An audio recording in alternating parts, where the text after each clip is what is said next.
Okay, so we got the differential off. Essentially on the left side of the car, we have the def nut here, and we got this in between, just a ground, and then this other nut here. And on the right side, we just have one nut here. So again, these two bolts on the left side, this one on the right side. When you're taking the differential and flipping it around, make sure you cap off the breather tube, and then also make sure nothing gets into, I think that's like speedometer, I don't know, I'm not so sure what reading this is, but make sure nothing gets in there, and then everything's off.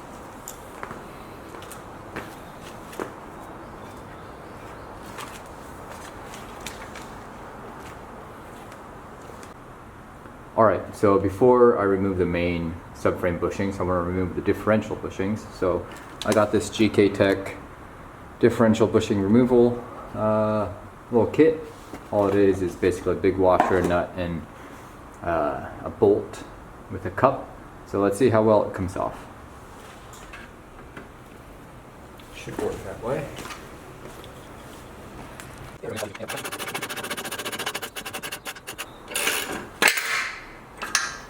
Boom. And she is out. Okay, I'll show you how this one was set up. We got the nut, we got the big plate, and we got the screw with plenty of lube on here, and the washer. That's how we got it out.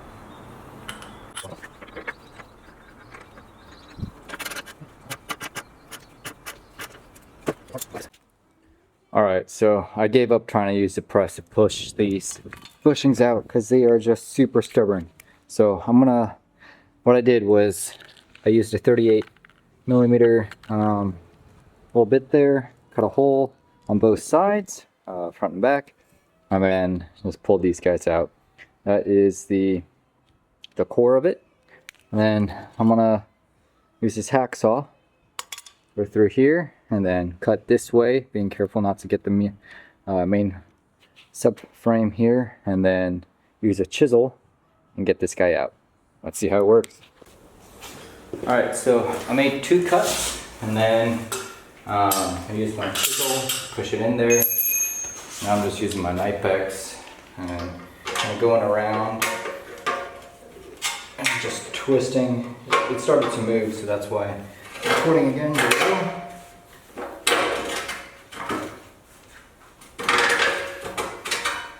Boom. 1 bushing out, 3 more to go. So again, made a cut here, made a cut there.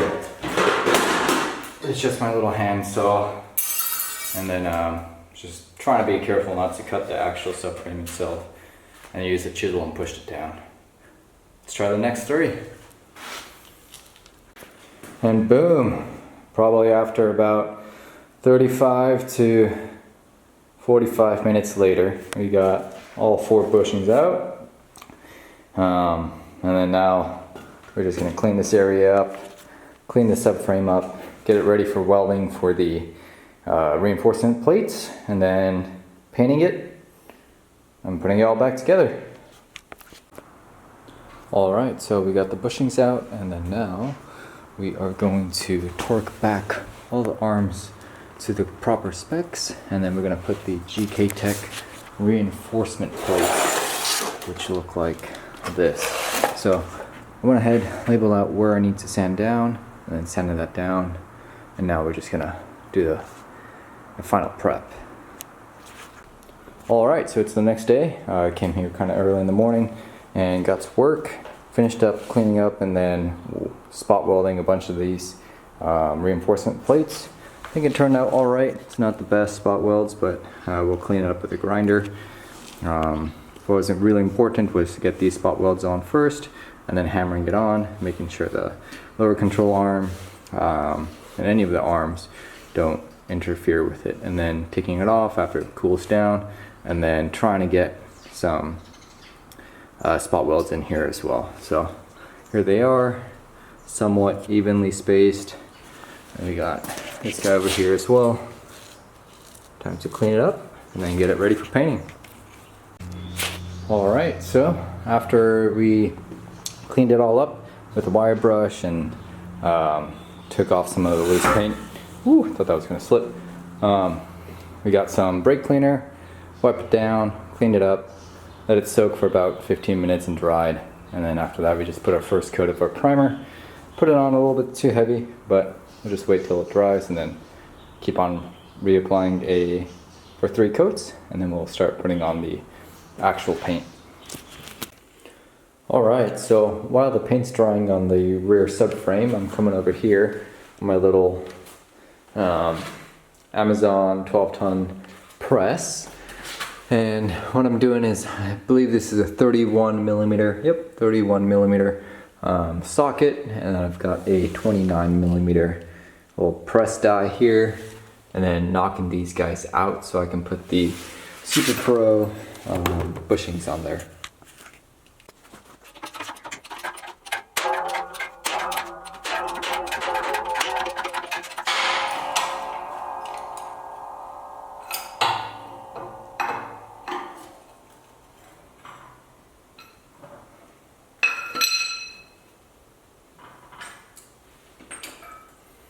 There you go.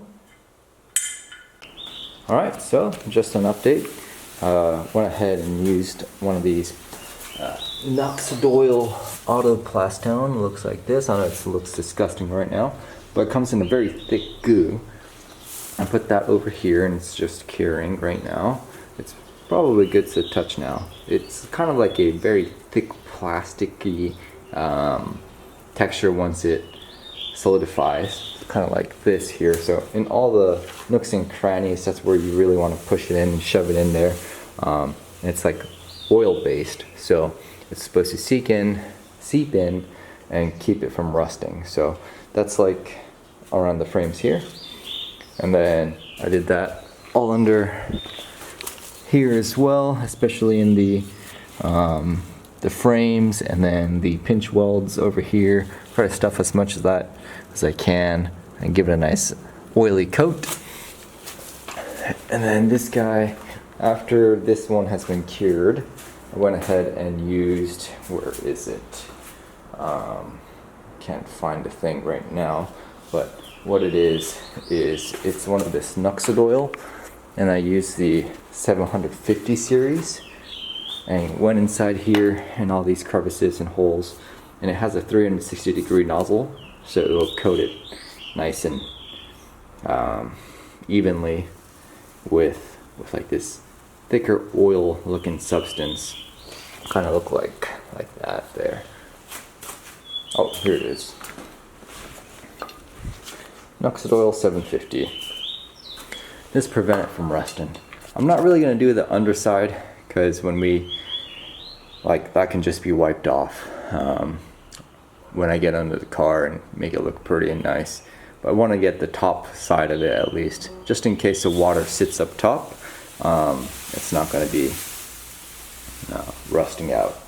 So next we're going to go ahead and refresh some of these arms and yeah, put it back together, I guess.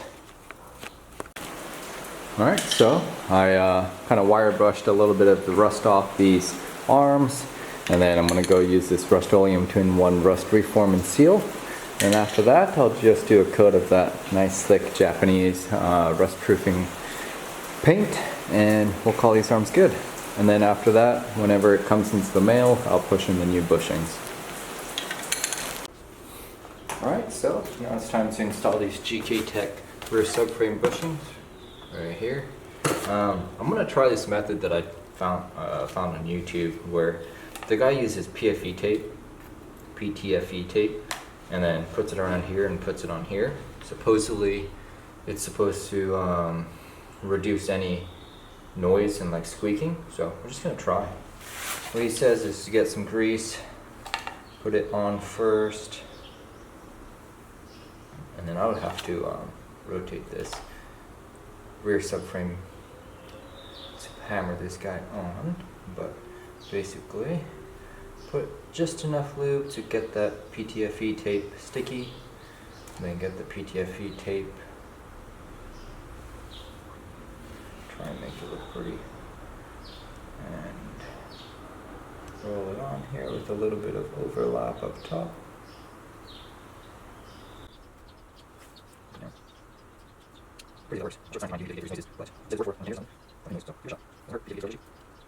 I'm not using anything special, just whatever you can pick up. Just boom, got that on, and then put lube on top of it before install.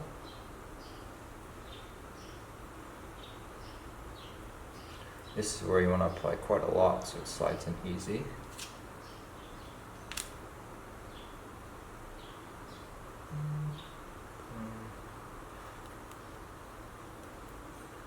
That.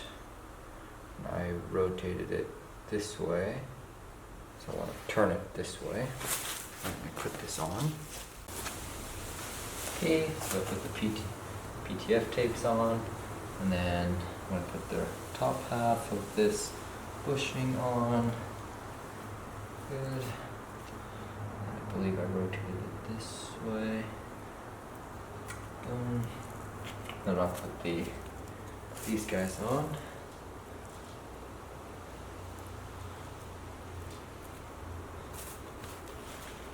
These guys go on super easy, without much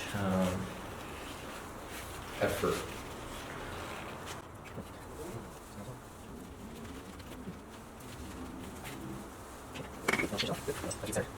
Grab something.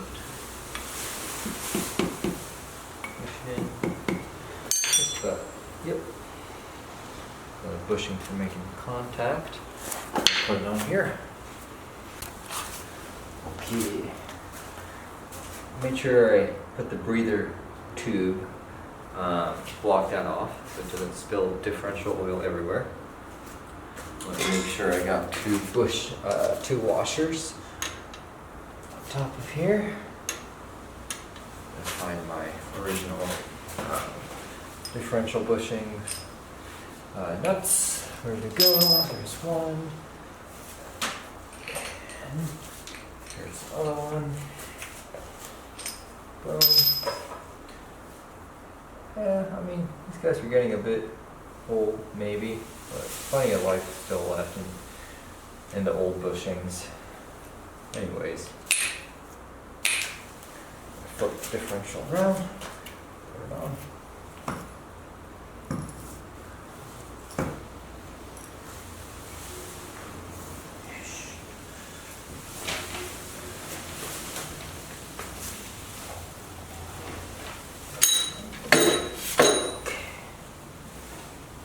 Let's see how much space we have in between as well.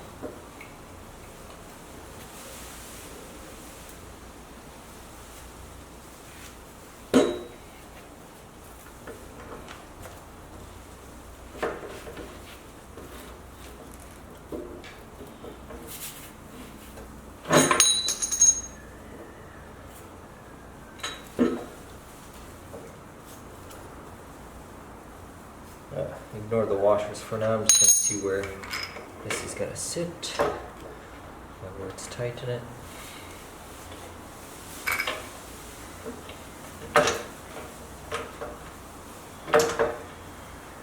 So here.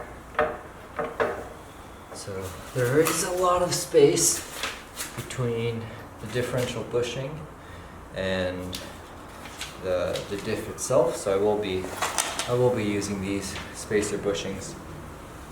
Take it out, try again. Okay, so put the spacers on. Make sure I don't forget the washers underneath. Here.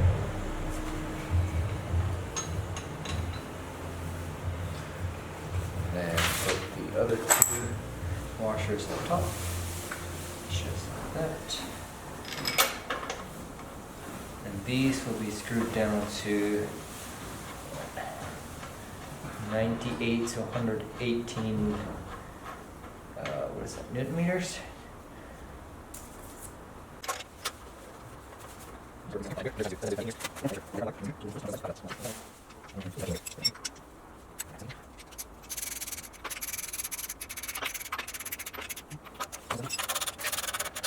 Spacer. Yep. Spacer does help and make it flush, touching the diff housing itself and the differential bushing. You're good to go.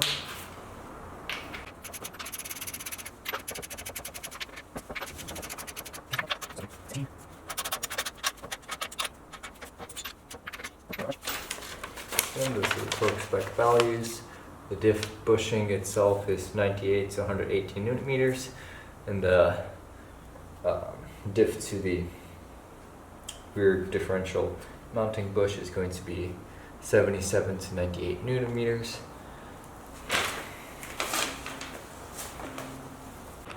Alright, so for today, basically we got the differential back onto the rear subframe, and then we want to get this guy back in. All the bushings are in, and then these guys have been coated with like that rust proofing paint, and then inside of this was Noxidol or Noxidol 750, and all the chassis areas as well have been coated with either Noxidol Autoplastone or 750 in the crevices, and 900 on some of the bigger parts. So that's been done. All I have to do for the frame itself is take these door, like little side plastic panels off, and then get inside those crevices, and then hit this guy with Noxidol 750, and we should be good to go.